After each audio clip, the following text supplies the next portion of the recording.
At long last, it appears as though Raptors forward Bruce Brown is ready to return to action, but what should Raptors fans really expect out of the player, and how long will he last in Toronto? Let's get into it.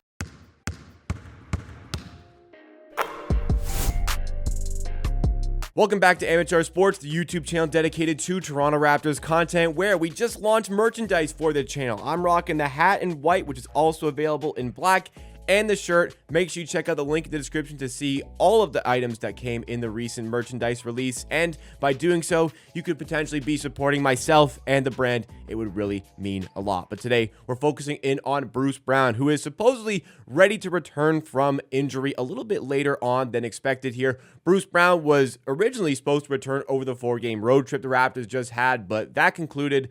Bruce Brown did not play, so the expectation is he will be returning Sunday, December 1st against the Miami Heat. The Raptors will be at home for that one. And we'll get our first look at Bruce Brown this season. And perhaps we may get our first look at Bruce Brown as a Raptor playing healthy basketball. But overall for Bruce Brown, so far in Toronto, his time has not been met with a lot of joy by Raptors fans. In fact, it's been met by a lot of criticism. So over the course of the video today, we're going to be talking about why that criticism has been there for Bruce Brown, what's gone wrong for him on the floor for the Raptors, and then we'll discuss as well what to expect from him on the floor for the Raptors this season, and then at the end of the video, we'll cover what the future potentially looks like as far as trades are concerned, so make sure you stick around until the end of the video. But Bruce Brown, where this criticism stemmed from, I think that right from the get-go, Bruce Brown was pretty doomed as far as the Raptors fan base's sentiments for him were concerned. Bruce Brown was involved in the trade that sent Pascal Siakam to the Indiana Pacers, and Bruce Brown's involvement in the deal was salary matching. Bruce Brown's a good player. I've been a fan of Bruce Brown for a long while. I've wanted him on the Raptors for a long while, but the way he came over to the Raptors had some negative connotations towards it. Raptors fans to this day are not really pleased with the return they got overall for Pascal Siakam. They got a super late first-round pick, a middle-of-the-pack first-round pick, and a future first from the Indiana Pacers on top of Bruce Brown and some other players here and there we don't really need to discuss. But Bruce Brown was like the blue-chip player that was involved in the trade. And when Bruce Brown arrived, it was pretty evident that he was not healthy, and he was still trying to force his way onto the court and play basketball. This led to poor on-court performances where it kind of felt at times that he wasn't super engaged. He wasn't super driven to play with the Raptors, and perhaps that sentiment was exasperated by Bruce Brown's initial press conference with the Raptors, where he basically said, like, he didn't really want to play for a team like the Raptors, and that he was kind of looking at trades when he mentioned that, oh, he'd love to play for the New York Knicks, he'd love to play under Tom Thibodeau. He was kind of hinting at a trade. So he was involved in a trade that Raptors fans didn't like. He talked about getting traded away from the Raptors pretty much right away, and probably wasn't his best on the floor when he was playing for the Raptors last season. Yeah, it's kind of easy to see where that criticism stemmed from for the player and why that criticism kind of remains to this day. But maybe there's a reason why things went wrong for Bruce Brown in all these different categories. As far as the trade is concerned, it's not Bruce Brown's fault that he was involved in the trade. He didn't choose to get traded here. As far as talking about getting traded away from the Raptors, look, everybody in the world knew the Raptors were trying to trade Bruce Brown. I had no issue with him poking at the Knicks and saying, I'd love to play under Tom Thibodeau. Like, it was very clear and very public. The Raptors were trying to trade him. They just couldn't find a trade that satisfied them enough to actually pull the trigger on a move. And as far as the on-court product, well, first of all, I don't even think the on-court product was that bad from Bruce Brown.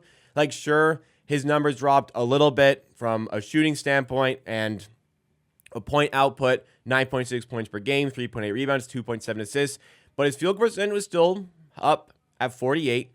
Three-point percentage was at 31.7, which wasn't that great, but that's also like around what it was for the Pacers.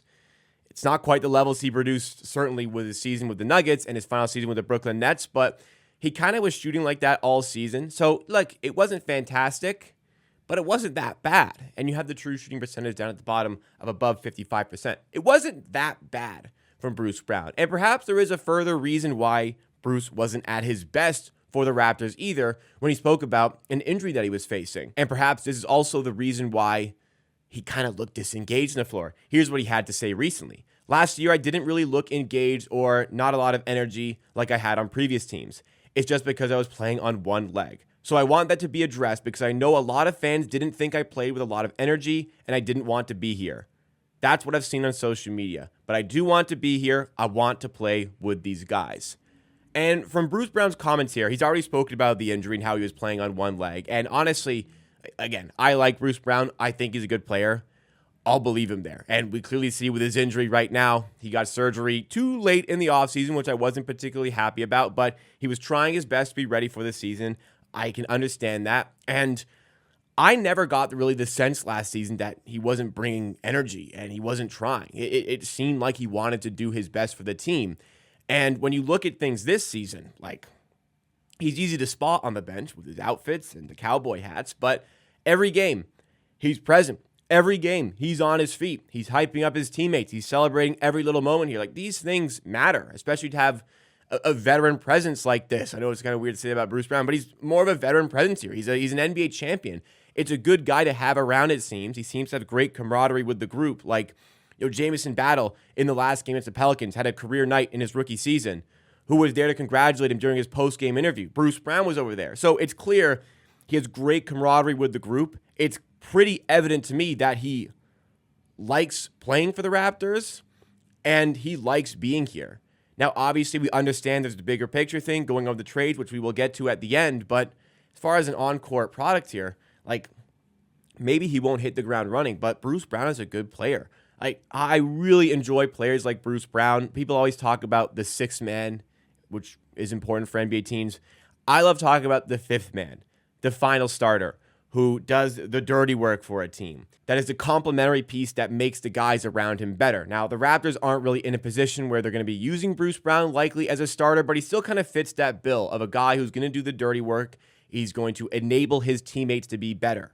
And along the way, he can still produce some pretty good numbers, played in multiple positions here. He can play as a small forward, a shooting guard, and played a lot of point guard for the Raptors last season. So this is going to be a very usable player for the Raptors, and I'm excited to see how he's going to be integrated. If everyone's healthy, I still don't think he'd be a starter, nor should he be a starter, but I think he's going to have a massive role off the bench, and I think Bruce Brown, honestly, should be the sixth man for the Raptors going forward when he's back into proceedings, likely Sunday against the Miami Heat. So what does this mean as far as his future with the team? There's an elephant in the room here. He knows the Raptors are looking to get some value out of him. He's in the final year of his contract. He's on an expensive contract here. There are going to be teams interested in him.